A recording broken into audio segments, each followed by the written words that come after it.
ಪ್ರಚಲಿತ ಈ ಕಾರ್ಯಕ್ರಮದ ಪ್ರಾಯೋಜಕರು ರೋಹನ್ ಕಾರ್ಪೊರೇಷನ್, ಸಹ ಪ್ರಾಯೋಜಕರು father Muller's charitable trust, SDM college Ujire, VK furniture and electronics. ವಿಶೇಷ ಕಾರ್ಯಕ್ರಮಕ್ಕೆ ಸ್ವಾಗತ. ನಾನು ತಾರನಾಥ್ ಗಟ್ಟಿ ಕಾಪಿಕಾಡ್. ಈ ದಿವಸ ನಾವು ಮಾತನಾಡ್ತಾ ಇರುವಂಥದ್ದು ಭಾರತದ ಚರಿತ್ರೆಯಲ್ಲೇ ಒಬ್ಬ ಪೂರ್ವ ಮಹಾ ಸಮಾಜ ಸುಧಾರಕಿ, ಜೊತೆಗೆ ಒಂದು ದೇಶದ ಇಡೀ ಒಂದು ಮಹಿಳಾ ಅಥವಾ ಇಡೀ ಒಂದು ಏನು ತುಳಿತಕ್ಕೆ ಒಳಗಾಗಿದ್ದ ಒಂದು ಸಮುದಾಯದ ಒಂದು ಆಶಾಕಿರಣವಾಗಿ ತೋರಿ ಬಂದಂಥ ಏನು ಸಾವಿತ್ರಿಬಾಯಿ ಫುಲೆ ಅವರ ಜನ್ಮದಿನದ ನೆನಪಿನಲ್ಲಿ ನಾವು ಇವತ್ತು ಏನು ಮಹಾ ಶಿಕ್ಷಕಿ ಸಾವಿತ್ರಿಬಾಯಿ ಫುಲೆ ಅನ್ನುವ ವಿಚಾರವಾಗಿ ನಾವು ಇವತ್ತು ಮಾತಾಡ್ತಿದ್ದೇವೆ. ಈ ಸಂದರ್ಭದಲ್ಲಿ ನಮ್ಮ ಜೊತೆಗೆ ಇಬ್ಬರು ಹಿರಿಯ ಗಣ್ಯ ಚಿಂತಕರು ನಮ್ಮ ಜೊತೆಗಿದ್ದಾರೆ, ಡಾಕ್ಟರ್ ವಾಸುದೇವ ಬೆಳ್ಳೆ ಮತ್ತು ಡಾಕ್ಟರ್ ಆಶಾಲತಾ ಅವರು. ನಾನು ಈ ಇಬ್ಬರನ್ನು ಕೂಡ ಈ ಒಂದು ಕಾರ್ಯಕ್ರಮಕ್ಕೆ ಪ್ರೀತಿಯಿಂದ ಸ್ವಾಗತ ಮಾಡ್ತಾ ಇದ್ದೇನೆ. ಎಸ್, ಡಾಕ್ಟರ್ ವಾಸುದೇವ ಬೆಳ್ಳೆ ಅವರು ಕನ್ನಡದ ಒಳ್ಳೆಯ ಬರಹಗಾರರು, ಆಮೇಲೆ ವಿಮರ್ಶಕರು, ಚಿಂತಕರು, ಜೊತೆಗೆ ಮಂಗಳೂರಿನ ಮುಲ್ಕಿಯಲ್ಲಿರುವಂಥ ಸರ್ಕಾರಿ PU ಕಾಲೇಜಿನ ಪ್ರಾಂಶುಪಾಲರಾಗಿದ್ದಾರೆ. ಜೊತೆಗೆ ಡಾಕ್ಟರ್ ಆಶಾಲತಾ ಅವರು ಕೂಡ ಸಮಕಾಲೀನ ವಿಚಾರಗಳ ಬಗ್ಗೆ, ಆರ್ಥಿಕ ಅಥವಾ ರಾಜಕೀಯ ವಿಚಾರಗಳ ಬಗ್ಗೆ ಒಳ್ಳೆಯ ಏನು ಅಧಿಕೃತವಾಗಿ ಮಾತನಾಡಬಲ್ಲಂಥ, ಸಂವಿಧಾನದ ಬಗ್ಗೆ, ಅಂಬೇಡ್ಕರ್ ವಿಚಾರಧಾರೆಗಳ ಬಗ್ಗೆ ಮಾತನಾಡಬಲ್ಲಂಥ ಒಬ್ಬ ಚಿಂತಕಿ. ಮಂಗಳೂರಿನ ಸುರತ್ಕಲ್ನ ಗೋವಿಂದಾಸ್ ಕಾಲೇಜಿನಲ್ಲಿ ರಾಜ್ಯಶಾಸ್ತ್ರ ವಿಭಾಗದ ಉಪನ್ಯಾಸಕಿಯಾಗಿ ಕಾರ್ಯನಿರ್ವಹಿಸ್ತಾ ಇದ್ದಾರೆ. ಇಬ್ಬರು ಕೂಡ ಸಾರ್ವಜನಿಕ ಬದುಕಿನಲ್ಲಿ ಏನು ಅನೇಕ ವಿಚಾರಗಳ ಬಗ್ಗೆ ಅಥವಾ ಏನು ಆಯಾ ಸಂದರ್ಭದಲ್ಲಿ ಮಾತನಾಡಬೇಕಾದಂಥ ವಿಚಾರಗಳ ಬಗ್ಗೆ ಜನ ಸಮುದಾಯದ ಜೊತೆಗೆ ಸಂವಾದ ನಡೆಸಿಕೊಂಡು ಬರ್ತಾ ಇರುವಂಥ ಉಪನ್ಯಾಸಕರು. ಸೊ ಈ ನೆಲೆಯಲ್ಲಿ ಇವತ್ತು ಈ ಇಬ್ಬರೂ ಕೂಡ ಏನು ಸಾವಿತ್ರಿಬಾಯಿ ಫುಲೆ ಅವರು ತೋರಿದಂಥ ಮಾರ್ಗ ಅಥವಾ ಅವರು ಆ ಕಾಲಘಟ್ಟದಲ್ಲಿ ಆ ಒಂದು ಏನು ಇವತ್ತಿನ ಸಂದರ್ಭದಲ್ಲೇ ನಾವು ಇವತ್ತಿಗೆ ಕೂಡ ನಮ್ಮ ಗ್ರಾಮೀಣ ಭಾರತದಲ್ಲಿ ಅಥವಾ ಗ್ರಾಮೀಣ ಪ್ರದೇಶದಲ್ಲಿ ಹೆಣ್ಮಕ್ಕಳ ಪರಿಸ್ಥಿತಿ ಯಾವ ರೀತಿ ಇದೆ, ಹೆಣ್ಮಕ್ಕಳ ಶಿಕ್ಷಣದ ಪರಿಸ್ಥಿತಿ ಯಾವ ರೀತಿ ಇದೆ ಅನ್ನೋದು ನಮಗೆ ಗೊತ್ತಿದೆ. ಅಂಥದ್ರಲ್ಲಿ 150 ವರ್ಷಗಳಿಂದ ಈ ದೇಶದಲ್ಲಿ ಹೆಣ್ಮಕ್ಕಳ ಪರಿಸ್ಥಿತಿ ಮತ್ತು ಹೆಣ್ಮಕ್ಕಳ ಶಿಕ್ಷಣದ ಪರಿಸ್ಥಿತಿ ಯಾವ ರೀತಿ ಇತ್ತು ಅನ್ನೋದನ್ನು ಕಲ್ಪನೆ ಮಾಡುವುದು ಕೂಡ ಕಷ್ಟದ ಸನ್ನಿವೇಶ. ಅಂಥ ದಿನಗಳಲ್ಲಿ ಅವರು ಶಾಲೆಗೆ ಹೋಗಿ ಅವರೊಬ್ಬ ಶಿಕ್ಷಕಿಯಾಗಿ ಅವರು ಇಡೀ ದೇಶದ ಹೆಣ್ಮಕ್ಕಳ ಕಣ್ತೆರೆಸಿದಂಥ ಅಥವಾ ಹೆಣ್ಮಕ್ಕಳಿಗೆ ದಾರಿದೀಪವಾದಂಥ ಒಂದು ಘಟನೆ, ಅದು ಚಾರಿತ್ರಿಕವಾದದ್ದು. ಜೊತೆಗೆ ಒಬ್ಬ ಏನು ಭಾರತದ ಸಂದರ್ಭದಲ್ಲಿ, ಆಧುನಿಕ ಭಾರತ ಸಂದರ್ಭದಲ್ಲಿ ಒಬ್ಬ ಪ್ರಥಮ ಮಹಿಳಾ ಶಿಕ್ಷಕಿ ಆಗಿಂತ. ಸೊ ಅವರ ಬಗ್ಗೆ ಮಾತನಾಡಬೇಕು, ಜನ ಸಮುದಾಯ ಮತ್ತೆ ಅವರ ಬಗ್ಗೆ ಮಾತನಾಡಬೇಕು ಮತ್ತು ಅವರನ್ನು ಮತ್ತೆ ನೆನೆಯಬೇಕು. ಸೊ ಈ ಹಿನ್ನೆಲೆಯಲ್ಲಿ ನಮ್ಮ ಇವತ್ತಿನ ಮಾತುಕತೆ. ಈ ಸಂದರ್ಭದಲ್ಲಿ ನಾನು ವಾಸುದೇವ ಬೆಳ್ಳೆ ಅವರಿಂದ ಈ ಮಾತುಕತೆಯನ್ನು ಆರಂಭಿಸ್ತೇನೆ. ಡಾಕ್ಟರ್ ವಾಸುದೇವ ಬೆಳ್ಳೆ ಅವರೇ, ಸಾವಿತ್ರಿಬಾಯಿ ಫುಲೆ ಅವರನ್ನು ಯಾವ ಹಿನ್ನೆಲೆಯಲ್ಲಿ ನಾವು ಅವರನ್ನು ಇವತ್ತಿನ ಸಂದರ್ಭದಲ್ಲಿ ನಾವು ಅವರನ್ನು ನೆನೆಯುವುದಾದರೆ, ಅವರನ್ನು ಸ್ಮರಿಸಿಕೊಳ್ಳುವುದಾದರೆ ಅದು ಯಾವ ರೀತಿಯಲ್ಲಿ ಅಂತ? ಈಗ ಸಾವಿತ್ರಿಬಾಯಿ ಫುಲೆಯವರ ಜನ್ಮದಿನ ಜನವರಿ 3. ಹೌದು. ಅವರು ಹುಟ್ಟಿದ್ದು 1831ರಲ್ಲಿ. ಹೌದು. ನಾವು 3 ದಿನಗಳ ಹಿಂದೆ ಅವರ ಜನ್ಮದಿನವನ್ನು ನಾವು ಆಚರಿಸಿದ್ದೇವೆ. ವಿಶೇಷವಾಗಿ ಅಲ್ಲ ಅಂತಂದ್ರೂ ಕೂಡ ನೆನಪಿಸಿಕೊಳ್ಳುವಂಥ ಕೆಲಸ ಅಲ್ಲಲ್ಲಿ ಆಗಿದೆ, ಮಾಧ್ಯಮಗಳು ಕೂಡ ಮಾಡಿವೆ. ಈಗ ವಿಶೇಷವಾಗಿ ಬಹುಶಃ ಸಾವಿತ್ರಿಬಾಯಿ ಫುಲೆ ನಮ್ಮ ದೇಶದ ನಿಮ್ಮ ಈಗ ಮಾಧ್ಯಮದಲ್ಲಿ ತೋರಿಸ್ತಿರುವಂತೆ ಮೊದಲ ಮಹಿಳಾ ಶಿಕ್ಷಕಿ. ಅಥವಾ ಭಾರತದಲ್ಲಿ ಜ್ಯೋತಿರಾವ್ ಫುಲೆ ಮತ್ತು ಸಾವಿತ್ರಿಬಾಯಿ ಫುಲೆ ಈ ಎರಡು ಜನ ದಂಪತಿಗಳು ಮಾಡಿದಂಥ ಒಂದು ಕೆಲಸ ಇಡೀ ಭಾರತವು ಇವತ್ತು ಬೆಳೆಯಲಿಕ್ಕೆ ಸಾಧ್ಯ ಆಗಿದೆ.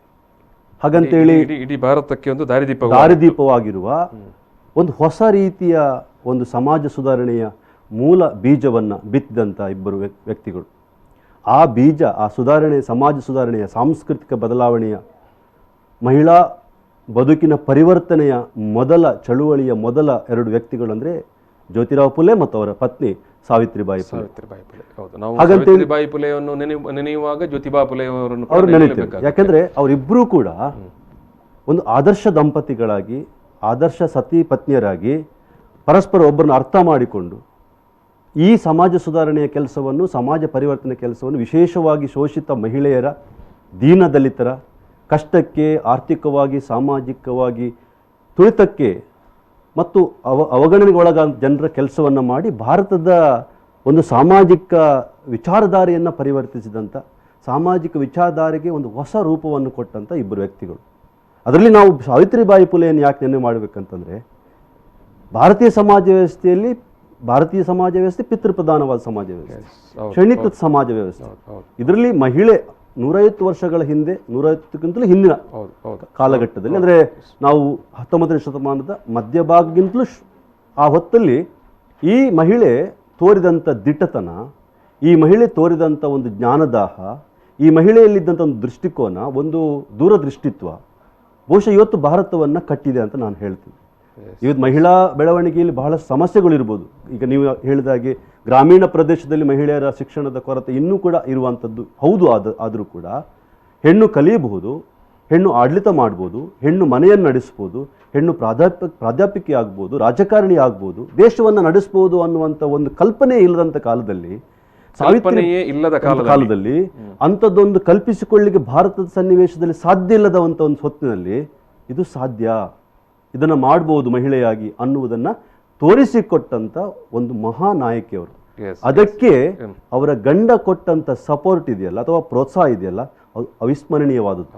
ಈ ನಮ್ಮ ದೇಶದಲ್ಲಿ ಯಾವ ಗಂಡಸು ಮೊದಲಿಗೆ ಬಾರದಂತ ಹೆಂಡತಿಯನ್ನ ಶಿಕ್ಷಕಿಯನ್ನಾಗಿ ಮಾಡಿಸಿ ಶಾಲೆಗೆ ಕಳುಹಿಸಿ ಮೊದಲ ಗುರುವಾಗಿ ತನ್ನ ಹೆಂಡತಿಯನ್ನ ನೀನು ಕೆಲಸಕ್ಕೆ ಮುಂದಕ್ಕೆ ಹೋಗು, ನಾನು ಇದ್ದೇನೆ ಅಂತ ಹೇಳುವ ಒಂದು ಮನೋಸ್ಥೈರ್ಯವನ್ನು ತುಂಬಿದಂತ ಒಬ್ಬ ಪತಿ ಇದ್ರೆ, ಒಂದು ಗಂಡಸಿದ್ರೆ ಅದು ಜ್ಯೋತಿರಾವ್ ಫುಲೆ. ಹಾಗಾಗಿ ನಾನು ಒಂದು ಮಾತನ್ನು ಹೇಳ್ಬೇಕಂತಂದ್ರೆ, ಅವರಿಬ್ಬರ ಬದುಕಿನಲ್ಲಿಯೇ, ಅವರಿಬ್ಬರ ದಾಂಪತ್ಯದಲ್ಲಿಯೇ ಸಮಾನತೆಯ ಒಂದು ಅರ್ಥ ಇತ್ತು. ಅಂದ್ರೆ ಹೆಂಡತಿಯನ್ನ ಸಮಾನವಾಗಿ ಕಾಣುವಂತ ಒಂದು ಗುಣ ಇದೆಯಲ್ಲ, ಅದು ಜ್ಯೋತಿರಾವ್ ಫುಲೆಯಲ್ಲಿತ್ತು. ಹಾಗಾಗಿ ಆ ಮಹಿಳೆಗೆ ಕೆಲಸ ಮಾಡ್ಲಿಕ್ಕೆ ಸುಲಭ ಆಯ್ತು. ಇವತ್ತು ಕೂಡ ಮಹಿಳೆ ಕೆಲಸಕ್ಕೆ ಹೋಗುದು ಮುಂದುವರಿದಂತಂದ್ರೆ ನಮ್ಮ ಪುರುಷ ಪ್ರಧಾನದ ಮನಸ್ಸು ಅಷ್ಟಾಗಿ ಒಪ್ಪಲ್ಲ.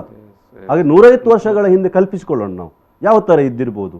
ಸೊ ಅಂಥ ಸಾಮಾಜಿಕ ವಿರೋಧವನ್ನು, ಸಾಮಾಜಿಕ ಪ್ರತಿಭಟನೆಯನ್ನು, ಸಾಮಾಜಿಕವಾದಂಥ ಕುಚೋದ್ಯವನ್ನು, ಸಾಮಾಜಿಕವಾದಂಥ ಸಿಟ್ಟನ್ನು ಅದನ್ನು ಎದುರಿಸಿ ಮಾಡಿದಂಥ ಈ ಕೆಲಸ ಇದೆಯಲ್ಲ, ನಾವಿವತ್ತು ನೆನೆಯುವುದು ಮಾತ್ರ ಅಲ್ಲ, ನಾವು ಅದಕ್ಕೆ ವಿಧೇಯರಾಗಿರಬೇಕು. ಎಸ್ ಎಸ್, ತುಂಬ ತುಂಬ ಒಳ್ಳೆಯ ಮಾತು ಇದು ಮೇಡಮ್. ಅದೇ ಇದು ಜ್ಯೋತಿಬಾ ಫುಲೆಯವರ ಬಗ್ಗೆ ಕೂಡ ಹೇಳಿದರು, ಉಲ್ಲೇಖ ಮಾಡಿದರು.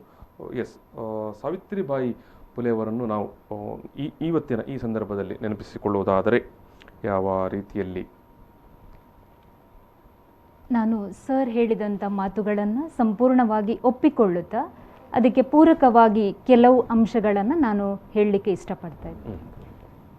ಈ ಸಾವಿತ್ರಿ ಫುಲೆಯವರ ಒಂದು ಶೈಕ್ಷಣಿಕ ನೀತಿ ಬಹಳ ವಿಭಿನ್ನವಾಗಿರುವಂಥದ್ದು. ಅದನ್ನು ಆಲ್ರೆಡಿ ಅವರು ಹೇಳಿದ್ದಾರೆ.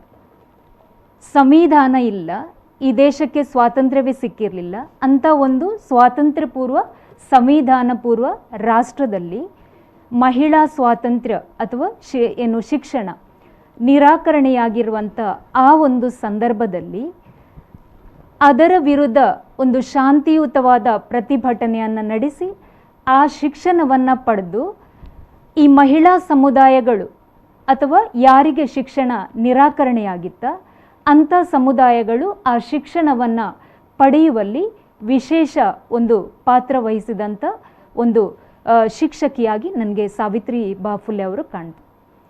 ಸೊ ಎರಡನೇದಾಗಿ, ಶಿಕ್ಷಣ ಅನ್ನುವಂಥದ್ದು ಶೋಷಿತ ಸಮುದಾಯಗಳ ಒಂದು ವಿಮೋಚನೆಗೆ ಇರುವಂಥ ಒಂದು ದಾರಿ. ಸೊ ಶಿಕ್ಷಣವು ಒಂದು ಶೋಷಿತ ಸಮುದಾಯಗಳ ಬದುಕನ್ನು ಅದು ರೂಪಿಸ್ಬೋದು. ಮುಂದೆ ಅವರು ಒಂದು ಸ್ವಾಭಿಮಾನದಿಂದ ಅಥವಾ ಒಂದು ಸ್ವತಂತ್ರವಾಗಿ ಅವರ ಬದುಕನ್ನು ಅದು ರೂಪಿಸ್ಕೊಳ್ಳಿಕ್ಕೆ ನೆರವಾಗ್ಬೋದು, ಅಥವಾ ಘನತೆಯಿಂದ ಅವರು ಬದುಕನ್ನು ನಡೆಸಲಿಕ್ಕೆ ಆ ಶಿಕ್ಷಣ ನೆರವಾಗ್ಬೋದು ಅನ್ನೋದನ್ನು ಈ ಸಂವಿಧಾನ ಪೂರ್ವ ಭಾರತದಲ್ಲೇ ತೋರಿಸಿಕೊಟ್ಟಂಥ ಒಂದು ದಿಟ್ಟ ಮಹಿಳೆ.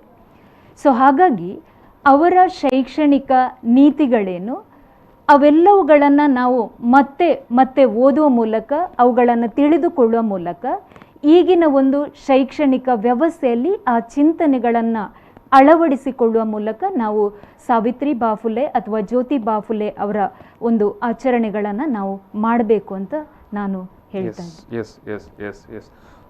ಎಸ್, ಸಾವಿತ್ರಿಬಾಯಿ ಫುಲೆ ಅವರ ಬಗ್ಗೆ ಇನ್ನಷ್ಟು ಮಾತಾಡಲಿಕ್ಕಿದೆ. ಈ ಮಧ್ಯೆ ಒಂದು ಸಣ್ಣ ಬ್ರೇಕ್ ತಗೊಳ್ತಾ ಇದ್ದೋ. ಈಗ ಒಂದು ಸಣ್ಣ ಬ್ರೇಕ್. ಪ್ರಚಲಿತ ಈ ಕಾರ್ಯಕ್ರಮದ ಪ್ರಾಯೋಜಕರು ರೋಹನ್ ಕಾರ್ಪೊರೇಷನ್, ಸಹ ಪ್ರಾಯೋಜಕರು father Mullers charitable trust, SDM college Ujire, VK furniture and electronics. Yes, ಮಹಾಶಿಕ್ಷಕಿ ಸಾವಿತ್ರಿಬಾಯಿ ಫುಲೆ ಅವರ ಬಗ್ಗೆ ನಾವು ಇವತ್ತು ಮಾತಾಡ್ತಾ ಇದ್ದೇವೆ. ಈ ಸಂದರ್ಭದಲ್ಲಿ ನಿಮ್ಮ ಜೊತೆಗೆ ಶಿಕ್ಷಕರಾಗಿರುವಂಥ ಡಾಕ್ಟರ್ ವಾಸುದೇವ ಬೆಳ್ಳೆಯವರು ಮತ್ತು ಡಾಕ್ಟರ್ ಆಶಾಲತಾ ಅವರಿದ್ದಾರೆ. ಡಾಕ್ಟರ್ ವಾಸುದೇವ ಬೆಳ್ಳೆಯವರು ಮಂಗಳೂರಿನ ಮುಲ್ಕಿ ಸರ್ಕಾರಿ PU ಕಾಲೇಜಿನ ಪ್ರಾಂಶುಪಾಲರು ಮತ್ತು ಡಾಕ್ಟರ್ ಆಶಾಲತಾ ಅವರು ಮಂಗಳೂರಿನ ಸುರತ್ಕಲ್ ಗೋವಿಂದಾಸ್ ಕಾಲೇಜಿನ ರಾಜ್ಯಶಾಸ್ತ್ರ ವಿಭಾಗದ ಉಪನ್ಯಾಸಕರು. ಸೊ ನಾವೀಗಾಗಲೇ ಸಾವಿತ್ರಿಬಾಯಿ ಫುಲೆ ಅವರ ಬಗ್ಗೆ ಮಾತನಾಡುವ ಸಂದರ್ಭದಲ್ಲಿ ನಾನು ಒಂದೆರಡು ಅಂಶಗಳನ್ನು ಇಲ್ಲಿ ಉಲ್ಲೇಖ ಮಾಡಿಕೊಂಡು ಆಮೇಲೆ ಮತ್ತೆ ಈ ಸಂವಾದವನ್ನು ಮುಂದುವರಿಸ್ತೇನೆ.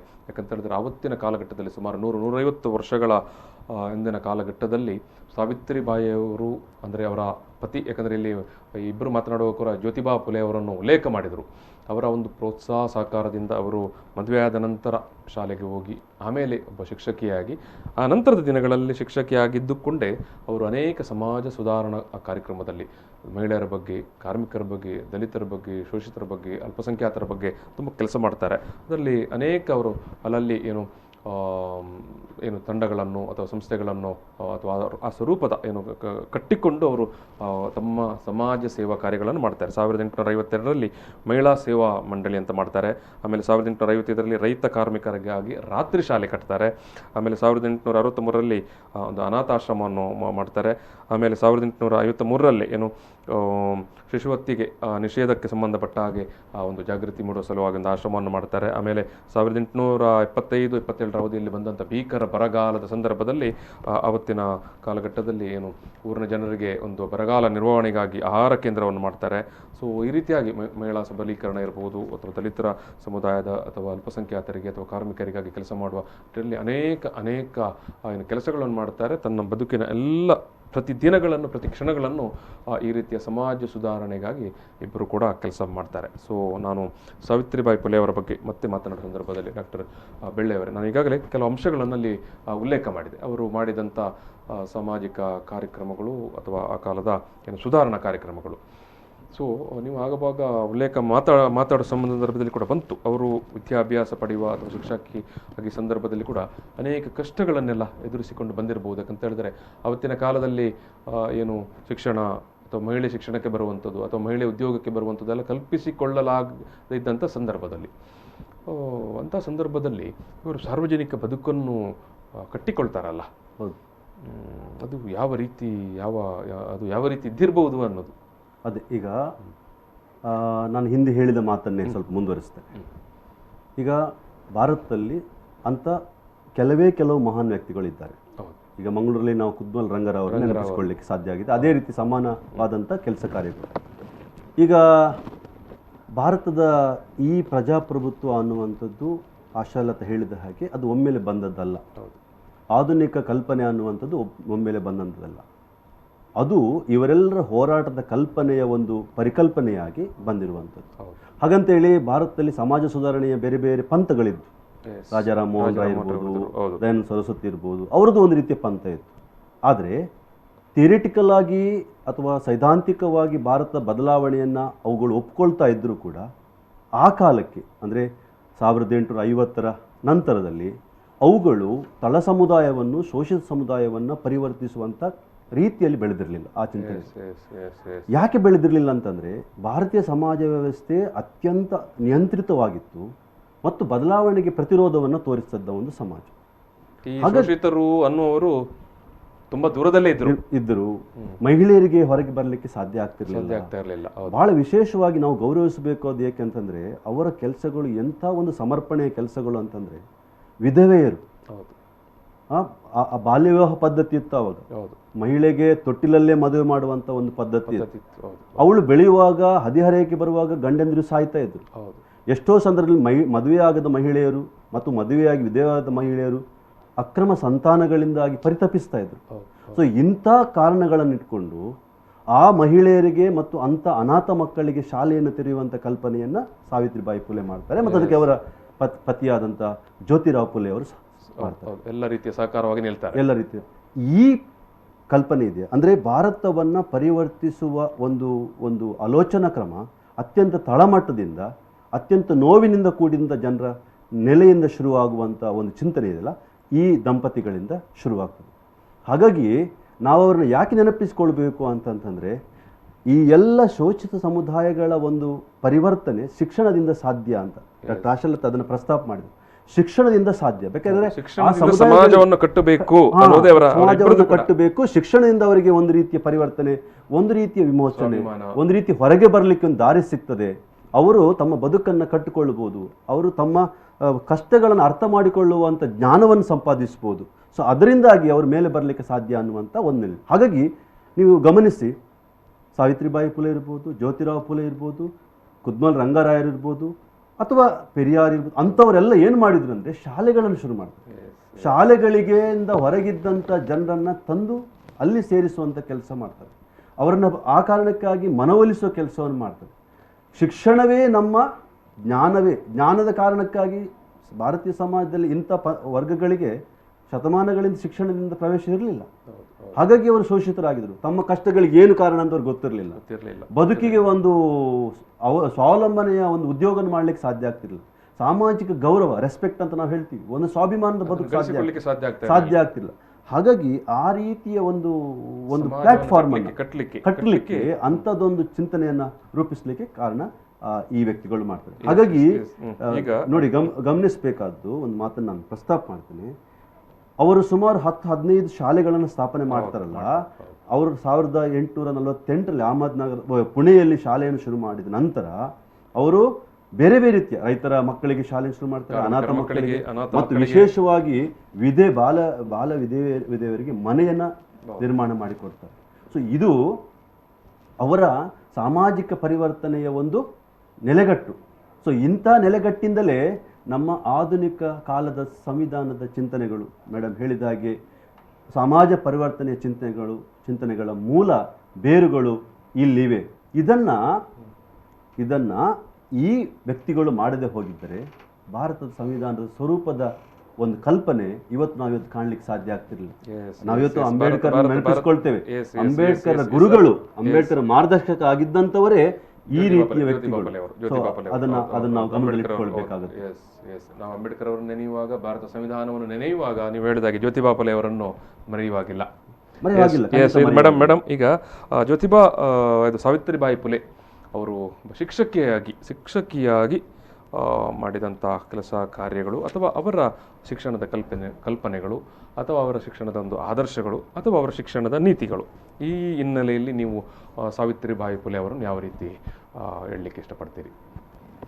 ಸಾವಿತ್ರಿ ಫುಲೆಯವರು ಒಬ್ಬ ಶಿಕ್ಷಕಿ ಮಾತ್ರ ಅಲ್ಲ, ಅವರು ಮುಂದೆ ಶಾಲೆಯನ್ನು ನಡೆಸಿ ಅದರ ಮುಖ್ಯೋಪಾಧ್ಯಾಯಿನಿಯಾಗಿ, ದಕ್ಷ ಆಡಳಿತಗಾರರಾಗಿ, ಮತ್ತು ಒಬ್ಬ ಒಂದು ಸಾಮಾಜಿಕ ಚಿಂತಕಿಯಾಗಿ ನಮಗೆ ಕಾಣುವಂಥದ್ದು.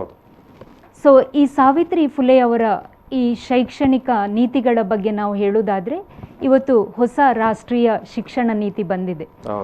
ಅದರ ಮೊದಲ ಭಾಗ ಪ್ರಾರಂಭ ಆಗ್ತದೆ, education must build a character ಅಂತ. ಶಿಕ್ಷಣ ಅನ್ನುವಂಥದ್ದು ಒಬ್ಬ ವ್ಯಕ್ತಿಯ ಬದುಕನ್ನು ಅಥವಾ ಒಬ್ಬ ವ್ಯಕ್ತಿಯ ಒಂದು ಸಂಸ್ಕೃತಿಯನ್ನು ರೂಪಿಸಲಿಕ್ಕೆ ಸಾಧ್ಯ ಆಗಬೇಕು. ಇದು ಹೊಸ ಶಿಕ್ಷಣ ನೀತಿ 2020ರಲ್ಲಿ ಹೇಳಿರುವಂಥದ್ದು.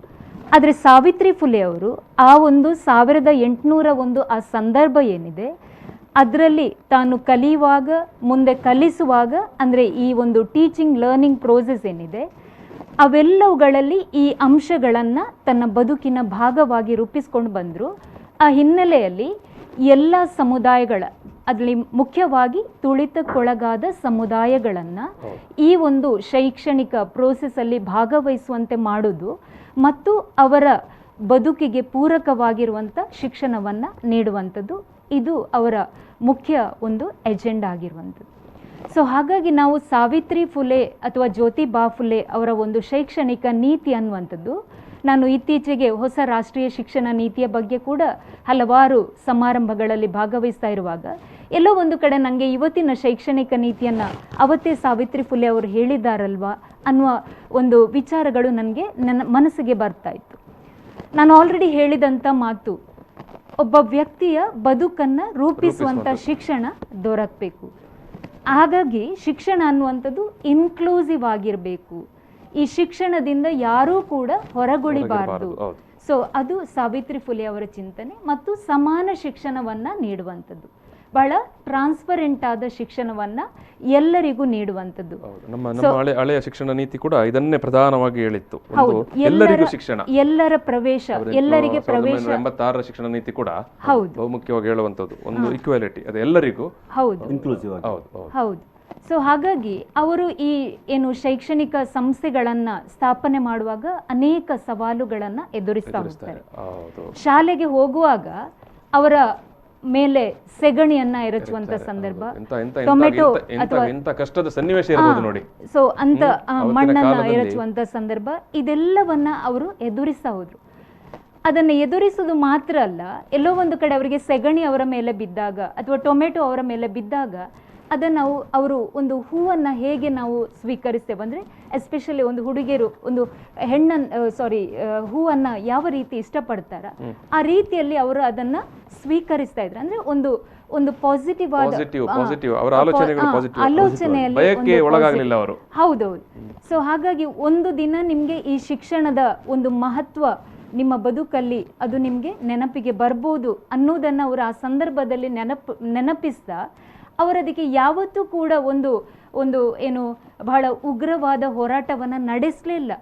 ಅವರ ಬದುಕಿನ ತನ್ನ ಮೇಲೆ ಆರೋಪ ಕಲ್ಲೆಸದವರಿಗೆ ಅದನ್ನೇ ಮಾತನಾಡ್ತಾರೆ, ಕೊನೆಯ ಕ್ಷಣದವರೆಗೂ ಅವರು ಏನ್ ಮಾಡ್ತಾ ಇದ್ದಾರೆ ಅನ್ನೋದು ಅವರಿಗೆ ಗೊತ್ತಿಲ್ಲ, ಅದರ ಅರಿವು ಇಲ್ಲ ಅಂತ. ಹೌದು, ಕೊನೆಯ ಕ್ಷಣದವರೆಗೂ ಅವರು ಬಹಳ ಶಾಂತಿಯುತವಾಗಿ ಅದನ್ನ ಪ್ರತಿಭಟಿಸ್ತಾ ಹೋಗುವಂಥದ್ದು. ಆದ್ರೆ ಅವರ ಏನು ಉದ್ದೇಶ ಏನಿತ್ತ ಅದರಲ್ಲಿ ಯಾವುದೇ ರೀತಿಯಲ್ಲಿ ಅವರು ಕನ್ಫ್ಯೂಷನ್ ಅನ್ನ ಮಾಡಿಕೊಳ್ಳದೆ ಆ ಉದ್ದೇಶವನ್ನ ಈಡೇರಿಸಿಕೊಳ್ಳೋದು ಮಾತ್ರ ಅಲ್ಲ, ಆ ಒಂದು ಶೈಕ್ಷಣಿಕ ಇನ್ಕ್ಲೂಸಿವ್ ಆದ ಒಂದು ಶೈಕ್ಷಣಿಕ ವ್ಯವಸ್ಥೆಯೊಳಗಡೆ ಎಲ್ಲರೂ ಭಾಗವಹಿಸುವಂತೆ ಮಾಡಿದ ಒಂದು ಕೀರ್ತಿ ಅವರಿಗೆ ಸಲ್ಲುವಂತ. ಎಸ್ ನಾವು ಈಗೊಂದು ವೀಕ್ಷಕರಿಗೆ ಸಣ್ಣ ಬ್ರೇಕ್ ತಗೊಳ್ತೇವೆ. ಬ್ರೇಕ್ ನಂತರ ಮತ್ತೆ ಏನು ಸಾವಿತ್ರಿಬಾಯಿ ಫುಲೆ ಅವರ ಬಗ್ಗೆ ನಾವು ಈ ಒಂದು ಮಾತುಕತೆ ಮತ್ತೆ ಮುಂದುವರಿಯುತ್ತದೆ.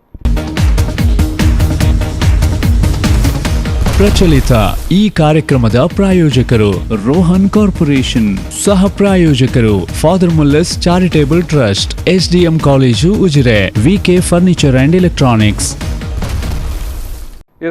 ಮಹಾಶಿಕ್ಷಕಿ ಸಾವಿತ್ರಿಬಾಯಿ ಫುಲೆ ಅವರ ಬಗ್ಗೆ ನಾವು ಇವತ್ತು ಮಾತಾಡ್ತಾ ಇದ್ದೇವೆ. ಅವರ ಜನ್ಮದಿನದ ನೆನಪಿನಲ್ಲಿ, ಯಾಕಂತ ಹೇಳಿದ್ರೆ ಮೊನ್ನೆ ಜನವರಿ 3ರಂದು ಅವರ ಜನ್ಮದಿನ ಇತ್ತು. ಆ ಹಿನ್ನೆಲೆಯಲ್ಲಿ ನಾವು ಇವತ್ತಿನ ಈ ಒಂದು ಮಾತುಕತೆಯನ್ನು ಆಯೋಜಿಸಿದ್ದೇವೆ. ಈ ಸಂದರ್ಭದಲ್ಲಿ ನಮ್ಮ ಜೊತೆಗೆ ಉಪನ್ಯಾಸಕರಾಗಿರುವಂಥ ಡಾಕ್ಟರ್ ವಾಸುದೇವ ಬೆಳ್ಳೆ ಅವರು ಮತ್ತು ಡಾಕ್ಟರ್ ಆಶಲತಾ ಅವರಿದ್ದಾರೆ. ನಾವು ಈಗಾಗಲೇ ಅವರ ಬದುಕು ಅಥವಾ ಅವರ ಬದುಕು ಕಟ್ಟಿಕೊಂಡ ಹಿನ್ನೆಲೆಯನ್ನು ಮಾತಾಡಿದ್ದೇವೆ ಮತ್ತು ಅವರು ಈ ಒಂದು ಸಾಮಾಜಿಕ ಸುಧಾರಣೆಯಲ್ಲಿ ಅಥವಾ ಶೈಕ್ಷಣಿಕ ರಂಗದಲ್ಲಿ ಕೆಲಸ ಮಾಡುವ ಅಥವಾ ಆ ಸಂದರ್ಭದಲ್ಲಿ ಅವರು ಒಂದು ಜನಸಮುದಾಯದ ಒಳಗಡೆ ಅಥವಾ ತುಳಿತಕ್ಕೆ, ಬಹುಮುಖ್ಯವಾಗಿ ತುಳಿತಕ್ಕೆ ಒಳಗಾದಂಥ ಸಮುದಾಯದ ನಡುವೆ ಅವರು ಮತ್ತು ಅವರ ಪತಿ ಜ್ಯೋತಿಬಾ ಫುಲೆಯವರು ಕೆಲಸ ಮಾಡ್ತಾ ಇದ್ದಂಥ ಒಂದು ದಿನಮಾನವನ್ನು ನೆನಪಿಸಿಕೊಂಡೆವು.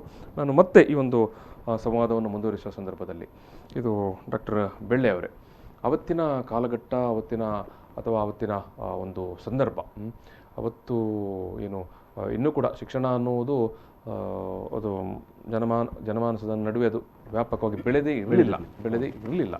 ಅಂತಹ ಸಂದರ್ಭದಲ್ಲಿ ಇವರು ತೆಗೆದುಕೊಂಡಂಥ ಒಂದು ನಿಲುವು, ಜ್ಯೋತಿಬಾ ಫುಲೆ ಅವರು, ನೀವು ಆಗಲೇ ಹೇಳಿದಿರಿ, ಜ್ಯೋತಿಬಾ ಫುಲೆ ಅವರನ್ನು ನಾವು ಏನು ಅಂಬೇಡ್ಕರ್ ಅವರನ್ನು ಸಂವಿಧಾನವನ್ನು ನೆನಪಿಸುವ ಸಂದರ್ಭದಲ್ಲೆಲ್ಲ ನಮಗೆ ನೆನಪಾಗುವವರು ಜ್ಯೋತಿಬಾ ಫುಲೆ ಅಂತ. ಒಬ್ಬ ಗುರುವಿನ ಸ್ಥಾನದಲ್ಲಿದ್ದು ಅವರು ಯಾವ ರೀತಿ ಮಾರ್ಗದರ್ಶನ ಮಾಡಿದರು ಅಂತ. ಈಗ ಶಿಕ್ಷಣವೇ ಒಂದು ಏನು ವ್ಯಾಪಕವಾಗಿ ಇಲ್ಲದಂಥ ಕಾಲಘಟ್ಟದಲ್ಲಿ ಸಾವಿತ್ರಿಬಾಯಿ ಫುಲೆ ಅವರು ತೆಗೆದುಕೊಂಡ ನಿಲುವು ಅಥವಾ ಜ್ಯೋತಿಬಾ ಅವರು ತೆಗೆದುಕೊಂಡಂಥ ನಿಲುವು ಒಂದು ಹೊಸ ಸಮಾಜವನ್ನು ಕಟ್ಟಲಿಕ್ಕೆ ಅದೊಂದು ದಾರಿದೀಪ ಆಯಿತು ಅಂತ ನೀವು ಉಲ್ಲೇಖ ಮಾಡಿದಿರಿ. ಸೊ ಆವತ್ತಿನ ಸಮಾಜ, ನಾವು ಇವತ್ತಿಗೆ ನಿಂತುಕೊಂಡು ಮಾತನಾಡುವಾಗ ತುಂಬ ಏನು ನಾವು ಎಣಿಸಲಿಕ್ಕೆ ಅಥವಾ ಆಲೋಚನೆ ಮಾಡಲಿಕ್ಕೆ ಸಾಧ್ಯ ಇಲ್ಲದಂಥ ದಿನಮಾನಗಳು. ಆವತ್ತಿನ ದಿನಗಳಲ್ಲಿ ಅವರು ಸಮಾಜದ ನಡುವೆ ಇಬ್ಬರು ಯಾವ ರೀತಿ ತಮ್ಮ ಬದುಕನ್ನು ಅಥವಾ ತಮ್ಮ ಈ ಒಂದು ಕ್ರಾಂತಿಕಾರಿ ಆಲೋಚನೆಗಳನ್ನು ಕೊಂಡೊಯ್ದಿರಬಹುದು ಅಂತ ನೋಡಿ. ಅದನ್ನು ಮೇಡಮ್ ಆಗಾಗಲೇ ಪ್ರಸ್ತಾಪ ಮಾಡಿದರು. ಬಹಳ ಸಾಂಪ್ರದಾಯಿಕವಾದ ಮಹಿಳಾ ವಿರೋಧಿಯಾಗಿದ್ದ, ಶೋಷಿತರ ವಿರೋಧಿಯಾಗಿದ್ದ ಒಂದು ಸಮಾಜದಲ್ಲಿ ಅವರಿಗೆ ಅವಕಾಶಗಳನ್ನು ಕೊಡಬೇಕು, ಅವರಿಗೆ ಶಾಲೆಗಳನ್ನು ತೆರೆಯಬೇಕು, ಅವರಿಗೆ ಸಾರ್ವಜನಿಕವಾಗಿ ಪ್ರವೇಶಿಸಲಿಕ್ಕೆ ಅವರನ್ನು ಮನುಷ್ಯರಾಗಿ ನೋಡಬೇಕು, ಮಾನವ ಹಕ್ಕುಗಳನ್ನು ಅವರಿಗೂ ಕೂಡ ಇದೆ ಅಂತ ಹೇಳುವ ಒಂದು ಆಲೋಚನೆ ಇದೆಯಲ್ಲ, ಸಮಾಜಕ್ಕೆ ಜೀರ್ಣಿಸಿಕೊಳ್ಳಲಿಕ್ಕೆ ಸಾಧ್ಯ ಇರಲಿಲ್ಲ. ಹಾಗಾಗಿ ಅವರ ಸಾಮಾಜಿಕ ಕೆಲಸ ಕಾರ್ಯಗಳು ಅಥವಾ ಶೈಕ್ಷಣಿಕ ಕೆಲಸ ಕಾರ್ಯಗಳನ್ನು ಸಮಾಜ ಉಗ್ರವಾಗಿ ಪ್ರತಿಭಟಿಸಿದ್ರು. ಆದರೆ ಅದಕ್ಕೆ ಇವರು ಕೊಟ್ಟಂತ ಪ್ರತಿರೋಧ ಇದೆಯಲ್ಲ ಬಹಳ ಶಾಂತಿಯುತವಾದದ್ದು, ತಾಳ್ಮೆಯಿಂದ. ಒಂದು ಮಾತು ಹೇಳ್ತಾರೆ, ಮಹಾದೇವ ಗೋವಂದೆ ಅಂತ ಅವರೊಬ್ಬರು ಸ್ನೇಹಿತರ ಹತ್ರ ಮಾತಾಡ್ತಾ, ಯಾರು ಪುಲೆಯವರ ಒಬ್ಬರು ಸ್ನೇಹಿತ ಗೋವಂದೆ ಅಂತೇಳಿ, ಅವರ ಹತ್ರ ಮಾತಾಡ್ತಾ ಸಾವಿತ್ರಿಬಾಯಿ ಪುಲೆ ಹೇಳ್ತಾರೆ, ಜನರು ಏನೇ ಹೇಳಲಿ, ಜನರು ಏನೇ ಕಷ್ಟ ಕೊಡಲಿ, ಸೆಗಣಿ ಎರಚಲಿ, ಕಲ್ಲು ಎರಚಲಿ, ಮುಳ್ಳನ್ನು ಎರಚಲಿ, ಆದರೆ ದೇವರು ಈ ಜಗತ್ತಿನಲ್ಲಿ ನಮ್ಮ ಭಾರತದಲ್ಲಿ ಮಹಿಳೆಗೆ ಶಿಕ್ಷಣ ಕೊಡಬೇಕು ಎನ್ನುವ ಒಂದು ಆಕಾಂಕ್ಷೆಯನ್ನು ನನ್ನಲ್ಲಿ ಸೃಷ್ಟಿ ಮಾಡಿದ್ದಾನೆ. ಮಹಿಳೆಗೆ ಶಿಕ್ಷಣವನ್ನು ಕೊಡಬೇಕು, ಅವಳಿಗೆ ದಾರಿಯನ್ನು ತೋರಿಸಬೇಕು ಅನ್ನುವಂಥ ಆಕಾಂಕ್ಷೆಯನ್ನು ದೇವರು ನನಗೆ ಕೊಟ್ಟಿದ್ದಾನೆ. ಆದ್ದರಿಂದ ನಾನು ಈ ಕೆಲಸವನ್ನು ಮಾಡ್ತೇನೆ. ಮಾತ್ರವಲ್ಲ, ನನ್ನನ್ನು ಯಾರು ಶಿಕ್ಷಿಸ್ತಾರೋ, ದಂಡಿಸ್ತಾರೋ ಅವ್ರು ನಾನು ಕ್ಷಮಿಸ್ತೇನೆ ಅಂತ ಈ ಮಾತನ್ನ ಸಾವಿತ್ರಿಬಾಯಿ ಪುಲೆ ಆ ಅಮ್ಮ ಹೇಳ್ತಾರೆ. ಆವಾಗ ಇದು ಎಲ್ಲಿಂದ ಬಂತು ಅಂತಂದ್ರೆ, ಗಮನಿಸಬೇಕಾದ್ದು ಜ್ಯೋತಿರಾವ್ ಪುಲೆ ಮತ್ತು ಸಾವಿತ್ರಿಬಾಯಿ ಪುಲೆಗೆ ಬಂದಂತ ಈ ರೀತಿಯ ಒಂದು ಆಧ್ಯಾತ್ಮಿಕ ಚಿಂತನೆ ಅದು ಥಾಮಸ್ ಪೇನ್ ನಿಂದ ಬಂದದ್ದು. ಅಮೆರಿಕದ ಧಾರ್ಮಿಕ ಚಿಂತಕ ಒಬ್ಬ ಥಾಮಸ್ ಪೇನ್ ಅಂತ, ಅವನ ರೈಟ್ ಆಫ್ ಮ್ಯಾನ್ ಅಂತ ಒಂದು ಪುಸ್ತಕ, ಜಸ್ಟಿಸ್ ಅಂಡ್ ಹ್ಯುಮ್ಯಾನಿಟಿ ಅನ್ನುವಂಥ ಪುಸ್ತಕ ಮತ್ತು ಏಜ್ ಆಫ್ ರೀಸನ್ ಅನ್ನುವಂಥ ಪುಸ್ತಕಗಳು ಅವರಿಗೆ ಬಹಳ ಪ್ರೇರಣೆ ಕೊಟ್ಟಂತ, ಅವರ ದೃಷ್ಟಿಕೋನವನ್ನು ರೂಪಿಸಿದಂತ. ಥಾಮಸ್ ಪೇನನ ಪುಸ್ತಕಗಳು ಏನು ಹೇಳ್ತಾವ ಅಂತಂದ್ರೆ, ಈ ಜಗತ್ತಲ್ಲಿ ಒಬ್ಬರ ದೇವರು, ಅವ ಸೃಷ್ಟಿಕರ್ತ. ಅವನು ಕ್ರಿಶ್ಚಿಯಾನಿಟಿಯ ಹಲವಾರು ರೀತಿಯ ಧಾರ್ಮಿಕ ಕಟ್ಟುಪಾಡುಗಳು ಒಪ್ಪದಂತ ಒಬ್ಬ ಧಾರ್ಮಿಕ ಚಿಂತಕ. ಅವನು ಯೇಸುವಿನ ಅಥವಾ ಕ್ರಿಸ್ತನ ಪ್ರೀತಿಯನ್ನೇ ದೇವರಂತ ನಂಬ್ಕೊಂಡು ಬಂದಂತ, ಮಾನವ ಪ್ರೇಮಿ ಒಂದು ಚಿಂತನೆಯನ್ನ, ಭಕ್ತಿಯನ್ನು ನಂಬ್ಕೊಂಡು ಬಂದಂತ ಒಬ್ಬ ಚಿಂತಕ ಥಾಮಸ್ ಪೇನ್. ಇದನ್ನು ಓದಿಕೊಂಡು ಯಾರು ಮಹಾತ್ಮ ಫುಲೆಯವರು ತಮ್ಮ ಚಿಂತನೆಯನ್ನು ರೂಪಿಸಿಕೊಳ್ತಾರೆ. ಅದಕ್ಕೆ ಅವರು ಒಂದು ಕಡೆ ಹೇಳ್ತಾರೆ, ನನಗೆ ಈ ಸಾಮಾಜಿಕ ಸೇವಾ ಚಟುವಟಿಕೆಗಳನ್ನು ಮಾಡ್ಲಿಕ್ಕಾಗಿ ಭಾರತಕ್ಕೆ ಬ್ರಿಟಿಷರು ದೇವರೇ ಕಳಿಸಿದ್ರು ಅಂತ. ದೇವರು ಬ್ರಿಟಿಷರನ್ನ ಕಳಿಸಿದ್ರು, ಬಿಳಿಯರನ್ನ ದೇವರು ಇಲ್ಲಿಗೆ ನನಗೆ ಸಾಮಾಜಿಕ ಚಟುವಟಿಕೆಗಳಿಗೆ ಪ್ರೇರಣೆ ಕೊಡ್ಲಿಕ್ಕಾಗಿ ಕಳಿಸಿದ್ರು. ಆದ್ರಿಂದ ನನಗೆ ಒಬ್ಬರೇ ಸೃಷ್ಟಿಕರ್ತ ಎನ್ನುವ ಮಾತನ್ನು ಹೇಳ್ತಾರೆ. ಅದೇ ರೀತಿಯ ಒಂದು ಶಾಂತಿಯ ಚಿಂತನೆ ಸಾವಿತ್ರಿಬಾಯಿ ಪುಲೆಗೆ ಕೂಡ ಬಂತು ಆ ರೀಡಿಂಗ್ ಇಂದಾಗಿ, ಆ ಓದಿನಿಂದಾಗಿ, ಗಂಡನ ಮತ್ತು ಆ ರೀಡಿಂಗ್ ಇಂದಾಗಿ. ಹಾಗಾಗಿ ಅವರು ಕೊಡುವಂತ ಅಶ್ಲತೆ ಹೇಳಿದಾಗೆ ಒಂದು ರೀತಿಯ ಪ್ರೀತಿಯ ಪ್ರತಿರೋಧ. ನನಗೇನೇ ಮಾಡಲಿ, ನನಗೆ ದೇವರು ಈ ಇಚ್ಛೆಯನ್ನು ಕೊಟ್ಟಿದ್ದಾರೆ, ನಾನು ಈ ಕೆಲಸವನ್ನು ಮಾಡ್ತೇನೆ. ಮತ್ತು ಈ ಜಗತ್ತಿನಲ್ಲಿ ಮಾಡುವಂತ ದೊಡ್ಡ ಕೆಲಸ ಏನಾದ್ರು ಒಂದು ಪವಿತ್ರವಾದ ಕೆಲಸ ಇದ್ರೆ ಹೆಣ್ಣಿಗೆ ಶಿಕ್ಷಣ ಕೊಡುವಂಥದ್ದು ಅವರ ಕಲ್ಪನೆ. ಒಂದು ಏನಾದ್ರೂ ಒಂದು ಒಳ್ಳೆ ಕೆಲಸ ಇದ್ರೆ ಅದು ಹೆಣ್ಣಿಗೆ ಶಿಕ್ಷಣ ಕೊಡುದು. ಹೆಣ್ಣಿಗೆ ಶಿಕ್ಷಣ ಬಂದ್ರೆ ಸಾಮಾಜಿಕ ಪರಿವರ್ತನೆ ಆಮೂಲಾಗ್ರವಾದ ಪರಿವರ್ತನೆ ಸಾಧ್ಯ, ಗಂಡಿಗೆ ಮಾತ್ರ ಅಲ್ಲ. ಸೊ ಈ ಒಂದು ಕಲ್ಪನೆ ಇಟ್ಟುಕೊಂಡು ಅವರು ಕೆಲಸ ಮಾಡಿದ್ರು. ಹಾಗಾಗಿ ಅವರಿಗೆ ಸಪೋರ್ಟ್ ಮಾಡಿದ ಬಹಳ ಸ್ನೇಹಿತರಿದ್ದಾರೆ, ಒಂದು 3-4 ಜನ ಸ್ನೇಹಿತರಿದ್ದಾರೆ. ಆದರೆ ವಿಪರ್ಯಾಸ ಏನು ಅಂತಂದ್ರೆ, ಈ ಭಾರತದಲ್ಲಿ 1 ಶತಮಾನ ಕಳೆದರೂ ಕೂಡ ಇವರನ್ನು ಗುರುತಿಸುವಂತ ಕೆಲಸ ಆಗಲಿಲ್ಲ. ಅವರನ್ನು ನಿರ್ಲಕ್ಷ್ಯ ಮಾಡಲಾಗಿದೆ, ಇಬ್ಬರನ್ನು ಕೂಡ. ಇತ್ತೀಚೆಗೆ ನಾವು ಹೇಳ್ತೇವೆ ಭಾರತದ ಮೊದಲ ಶಿಕ್ಷಕಿ ಅಂತ ಹೇಳ್ತೀವಿ. ಇತ್ತೀಚೆಗೆ ಅವರ ಆಚರಣೆ, ಅವರ ಜನ್ಮದಿನವನ್ನ ನಾವು ಬರ್ತ್ಡೇಯನ್ನು ಗುರುತು ಮಾಡುವಂತ ಕೆಲಸ ಇತ್ತೀಚೆಗೆ ನಮ್ಗೆ ನನಗೆ ಬಂತು. ಆದ್ರಿಂದ ಭಾರತದಲ್ಲಿ ಯಾರನ್ನ ಸರಿಯಾಗಿ ಗುರುತಿಸಬೇಕಿತ್ತು, ಯಾರನ್ನ ನಮ್ಮ ಶಿಕ್ಷಣ ನೀತಿಯ ಮೊದಲ ಚಿಂತಕಿ ನಾವು ಇವತ್ತು ಮರ್ತಿದ್ದೇವೆ, ನಿರ್ಲಕ್ಷ್ಯ ಮಾಡಿದ್ದೇವೆ. ಹಾಗಾಗಿ ನಮ್ಮ ಯಾವುದೇ ಶಿಕ್ಷಣ ನೀತಿಗೆ, ಯಾವ ಸಾಮಾಜಿಕ ಸುಧಾರಣೆಗೆ ಮಾನವೀಯತೆ ನೆಲೆಯಲ್ಲಿ, ಎಲ್ಲರನ್ನು ಒಳಗೊಳ್ಳುವ ನೆಲೆಯಲ್ಲಿ ರೂಪಿಸಿದಂಥ ಒಂದು ಮೂಲ ಚೌಕಟ್ಟಿನ ಒಂದು ಚಿಂತನ ದ್ರವ್ಯ ನಾವು ಪಡ್ಕೊಳ್ಳಿಕ್ಕೆ ಸಾಧ್ಯ ಆಗಲಿಲ್ಲ. ಸೊ ಅದರಿಂದ ನಾವು ಕಳ್ಕೊಂಡಿದ್ದೇವೆ ಅಂತ ನಾವು ಹೇಳ್ತೇನೆ ಹೊರತು ನಾವು ಪಡ್ಕೊಳ್ಳಿಲ್ಲ. ಮತ್ತೆ ನೆನಪಿಸುವ ಮೂಲಕ, ಅವರನ್ನು ಗೌರವಿಸುವ ಮೂಲಕ, ಮತ್ತು ನಮ್ಮ ಹೊಸ ಕಾಲದಲ್ಲಿ ಅವರ ಚಿಂತನೆಯನ್ನು ಮತ್ತೆ ನಾವು ಓದುವ ಮೂಲಕ ಅದರಿಂದ ಪ್ರೇರಣೆಯನ್ನು ಪಡಿಬೇಕು. ಇದು ಮೇಡಮ್ ಈ ಮಾತಿಗೆ ಪೂರಕವಾಗಿಕೊಂಡು, ಅಂದರೆ ಇವತ್ತು ಶಿಕ್ಷಣ ಅನ್ನೋದು ಬಹುಶಃ ಗ್ರಾಮೀಣ ಭಾಗದಲ್ಲಿ ನಾನು ಆಗಲೇ ಹೇಳಿದಾಗೆ ಒಂದಷ್ಟು ತೊಂದರೆಗಳು ಅಥವಾ ಸ್ವಲ್ಪ ಸೌಲಭ್ಯಗಳ ಕೊರತೆಗಳೆಲ್ಲ ಇರುವಂಥದ್ದು ಸ್ವಾಭಾವಿಕ ಇರುವಂಥದ್ದು ನಾವು ನೋಡ್ತೇವೆ ತಕ್ಕ ಮಟ್ಟಿಗೆ. ಆದರೆ ಅವತ್ತಿನ 100-150 ವರ್ಷಗಳ ಹಿಂದಿನ ಕಾಲದಲ್ಲಿ ಅಥವಾ ಅಂತಹ ದಿನಮಾನಗಳಲ್ಲಿ ಒಬ್ಬ ಹೆಣ್ಣು ಮಗಳು, ಅದರಲ್ಲಿ ಕೂಡ ಶಾಲೆಗೆ ಹೋಗ್ಲಿಕ್ಕೇ ಆಲೋಚನೆ ಇಲ್ಲದಂಥ ಭಾರತೀಯರ ನಡುವೆ ಈ ಸಾವಿತ್ರಿಬಾಯಿಯವರು ಶಾಲೆಗೆ ಹೋಗುವಂಥದ್ದು, ಅವರೊಬ್ಬ ಶಿಕ್ಷಕಿಯಾದಂಥದ್ದು ಅನ್ನು ನೆನಪಿಸಿಕೊಳ್ಳುವಾಗ, ನೀವು ಮಹಿಳೆಯರನ್ನು ಈಗ ನಾವು ಇವತ್ತಿನ ಸಂದರ್ಭಕ್ಕೆ ಕಂಪೇರ್ ಮಾಡುವಾಗ ನಮ್ಮಲ್ಲಿ ಅನೇಕ ಮಹಿಳೆಯರಿಗೆ ಪೂರಕವಾದಂಥ ಕಾನೂನುಗಳು, ಸೌಲಭ್ಯಗಳು, ನೆರವುಗಳು ಎಲ್ಲ ಇದ್ದಾವೆ. ಸೊ ಬೆಳ್ಳೆಯವರು ಹೇಳಿದ ಒಂದು ಮಾತು ಕೂಡ ಉಂಟಿಲ್ಲ, ಏನಂತ ಹೇಳಿದ್ರೆ, ನಾವು ಸಾವಿತ್ರಿಬಾಯಿ ಪುಲೆ ಅವರನ್ನು ನಾವು ನೆನಪಿಸಿಕೊಂಡದ್ದು ಅವರಿಗೆ ಕೊಡಬೇಕಾದಷ್ಟು ಗೌರವವನ್ನು ನಾವು ಕೊಡಲೂ ಇಲ್ಲ ಅಂತ ಇಲ್ಲ. ಸೊ ಇಂಥ ಎಲ್ಲ ಸಂದರ್ಭದಲ್ಲಿ ನಾನು ನಿಮ್ಮ ಹತ್ರ ಕೇಳುವಂಥದ್ದು, ಒಬ್ಬ ಮಹಿಳೆಯಾಗಿ ಅವರು ತೋರಿದಂಥ ದಾರಿ ಉಂಟಲ್ಲ, ಮತ್ತು ಇಡೀ ಭಾರತೀಯ ಮಹಿಳೆಯರಿಗೆ ಒಬ್ಬ ಸ್ಫೂರ್ತಿಯಾಗಿ ಅವರನ್ನು ನೀವು ಯಾವ ರೀತಿ ಗುರುತಿಸ್ತೀರಿ ಅಂತ? ಇಡೀ ಭಾರತೀಯ ಮಹಿಳಾ ಒಂದು ಏನು, ಯಾಕಂದರೆ ನಮ್ಮಲ್ಲಿ ನಾವು ಈಗಲೂ ಹೇಳುತ್ತೇವೆ ನಮ್ಮ ಜನಸಂಖ್ಯೆಯ ಅರ್ಧದಷ್ಟು ಅದಕ್ಕಿಂತ ಇನ್ನೂ ಕೊಂಚ ಜಾಸ್ತಿ ಅಂತ ಹೇಳಿದ್ರೆ ಅದು ಮಹಿಳೆಯರೇ. ಅವರನ್ನು ಯಾವ ರೀತಿ ನೀವು ಈ ಒಂದು ಮಹಿಳಾ ಸಮಾಜಕ್ಕೆ ಅಥವಾ ಮಹಿಳಾ ಬದುಕಿಗೆ ಒಂದು ಪ್ರೇರಕಿಯಾಗಿ ನೀವು ಗುರುತಿಸ್ತೀರಿ ಅಂತ?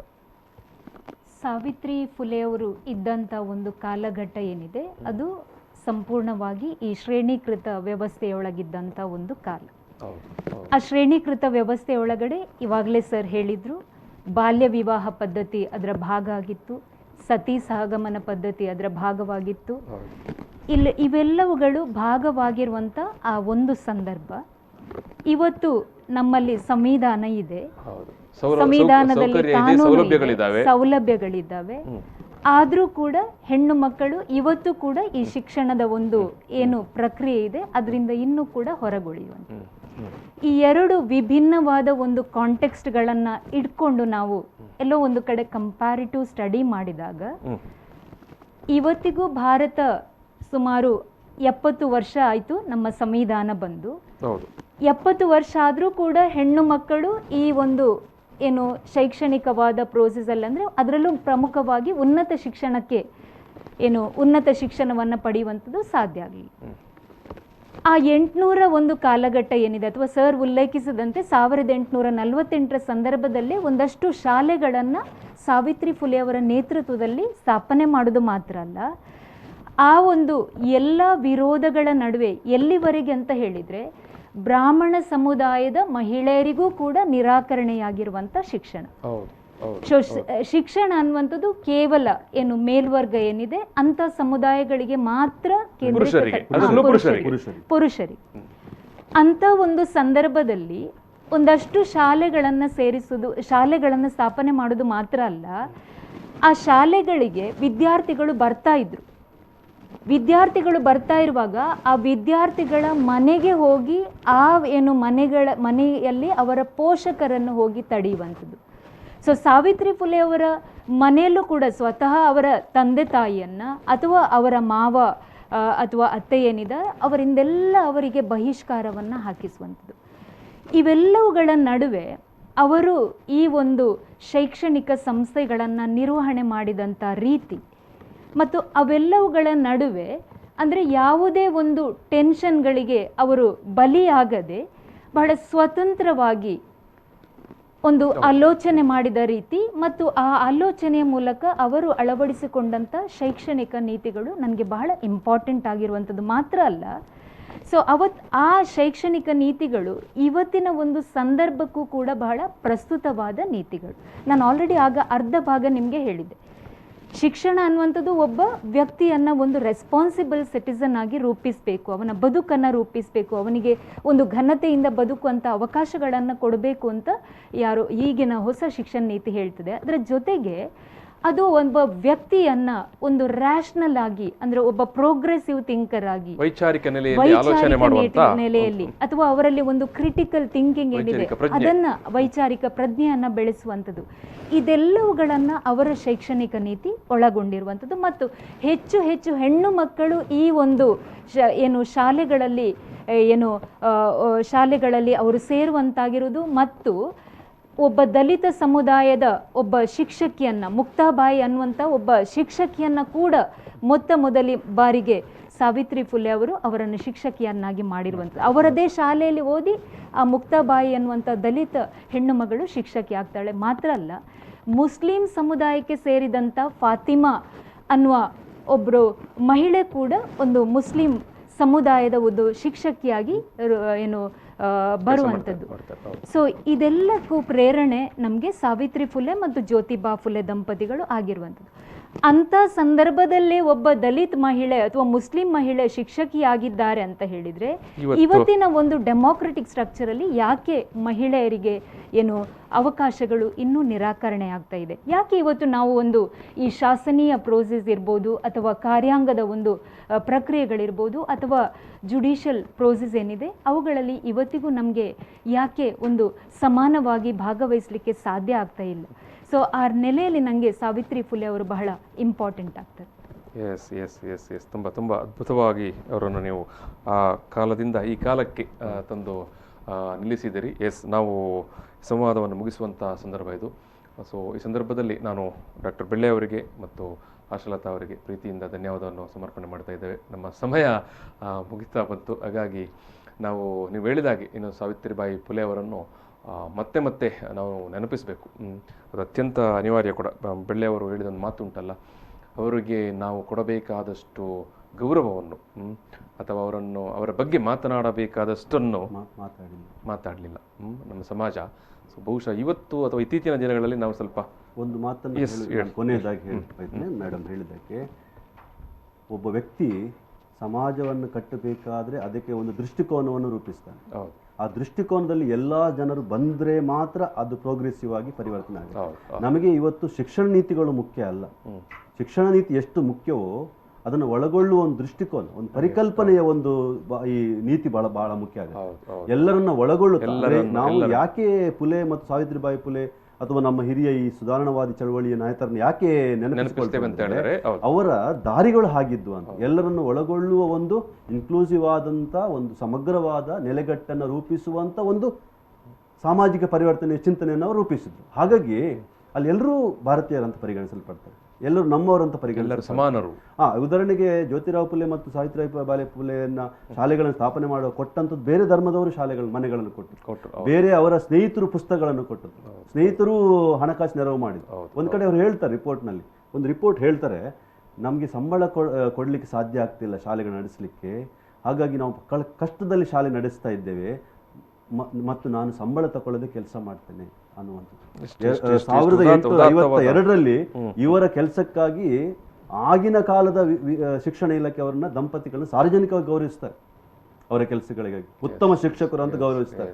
ನಾವಿವತ್ತು ಶಿಕ್ಷಕರಿಗೆ ಉತ್ತಮ ಶಿಕ್ಷಕ ಪ್ರಶಸ್ತಿ ಕೊಡ್ತೇವಲ್ಲ, ಆ ಕಾಲದಲ್ಲಿ 150 ವರ್ಷಗಳ ಹಿಂದೆ ಅವರನ್ನು ಆದರ್ಶ ಶಿಕ್ಷಕರು ಅಂತೇಳಿ ಗುರುತಿಸಿ ಸಾರ್ವಜನಿಕವಾಗಿ ಶಿಕ್ಷಣ ಇಲಾಖೆ ಸಾರ್ವಜನಿಕ ಶಿಕ್ಷಣ ಇಲಾಖೆ ನಾವು ನಮ್ಮ ವಿದ್ಯಾರ್ಥಿಗಳು, ನಮ್ಮ ಮಕ್ಕಳು, ನಮ್ಮ ಶಿಕ್ಷಕರು, ನಮ್ಮ ಸರ್ಕಾರ ಎಲ್ಲ ಮತ್ತೆ ಮತ್ತೆ ನೆನಪಿಸುವಂಥ ಕೆಲಸ ಆಗಬೇಕು ಇನ್ನೂ ಕೂಡ. ನೀವು ಹೇಳಿದ್ರೆ ಆವತ್ತಿನ ಕಾಲದಲ್ಲಿ ಅವತ್ತಿನ ಬ್ರಿಟಿಷ್ ಸರ್ಕಾರ ಅವರನ್ನು ವಿಶೇಷವಾಗಿ ಗುರುತಿಸಿ ಪುರಸ್ಕಾರ ಮಾಡಿತ್ತು. ಮತ್ತೆ ಅವರು ಯಾವತ್ತೂ ಕೂಡ ಬೋಧನೆ ಮಾಡ್ಲಿಕ್ಕೆ ಹೋಗ್ಲಿಲ್ಲ, ಅವರ ಬದುಕೇ ನಮಗೆ ಬೋಧನೆ ಕೆಲಸ, ಅವರು ಮಾಡಿದಂಥ ಕೆಲಸ ಅದೇ ನಮಗೆ ಆದರ್ಶವಾಗಿದೆ. ಎಸ್ ನಮ್ಮ ಏನು ಸಂವಾದ ಮುಗಿಸುವಂಥ ಸಂದರ್ಭದಲ್ಲಿ ನಾನು ಡಾಕ್ಟರ್ ವಾಸುದೇವ ಬೆಳ್ಳೆ ಅವರಿಗೆ ಪ್ರೀತಿಯ ಧನ್ಯವಾದವನ್ನು ಸಮರ್ಪಣೆ ಮಾಡ್ತೇನೆ, ಜೊತೆಗೆ ಡಾಕ್ಟರ್ ಆಶಾಲತಾ ಅವರಿಗೆ ಪ್ರೀತಿಯ ಧನ್ಯವಾದವನ್ನು ಸಮರ್ಪಣೆ ಮಾಡ್ತಾ ಇದ್ದೇವೆ. ಎಸ್ ವೀಕ್ಷಕರೇ, ಇದು ಡಾಕ್ಟರ್ ಸಾವಿತ್ರಿಬಾಯಿ ಫುಲೆ ಅವರ ನೆನಪಿನಲ್ಲಿ, ಅವರ ಜನ್ಮದಿನ ಏನು ಜನವರಿ 3ರ ದಿನ ಇತ್ತು, ಆ ದಿನದ ನೆನಪಿನಲ್ಲಿ ನಾವು ಅವರನ್ನು ಮತ್ತೊಮ್ಮೆ ಸ್ಮರಿಸುವಂಥ ಮತ್ತು ಅವರು ಹಾಕಿಕೊಟ್ಟಂಥ ಒಂದು ಉದಾತ್ತವಾದ ಮತ್ತು ಎಲ್ಲರನ್ನು ಒಳಗೊಳ್ಳುವ ಒಂದು ಸಮಾಜದ ಅಥವಾ ಎಲ್ಲರನ್ನು ಒಳಗೊಳ್ಳುವ ಒಂದು ಶಿಕ್ಷಣದ ಪರಿಕಲ್ಪನೆ ಇದೆಯಲ್ಲ, ಅದನ್ನು ಆ ವಿಚಾರವನ್ನು ಮತ್ತೆ ಮತ್ತೆ ನೆನಪಿಸಿಕೊಳ್ಳಬೇಕು ಅನ್ನುವ ಹಿನ್ನೆಲೆಯಲ್ಲಿ ಈ ಒಂದು ಮಾತುಕತೆಯನ್ನು ಆಯೋಜಿಸಿದೆವು. ಸೊ ಈ ಸಂದರ್ಭದಲ್ಲಿ ನಾನು ಮತ್ತೊಮ್ಮೆ ಇಬ್ಬರನ್ನು ಕೂಡ ವಿಶೇಷವಾಗಿ ಅವರಿಗೆ ಧನ್ಯವಾದವನ್ನು ಸಮರ್ಪಣೆ ಮಾಡ್ತಾ ಈ ಮಾತುಕತೆಯನ್ನು ಇಲ್ಲಿಗೆ ಸಮಾಪನ ಮಾಡ್ತಾ ಇದ್ದೇನೆ. ನಮಸ್ಕಾರ. ಪ್ರಚಲಿತ ಈ ಕಾರ್ಯಕ್ರಮದ ಪ್ರಾಯೋಜಕರು ರೋಹನ್ ಕಾರ್ಪೊರೇಷನ್, ಸಹ ಪ್ರಾಯೋಜಕರು father Mullers charitable trust, SDM college Ujire, VK furniture and electronics.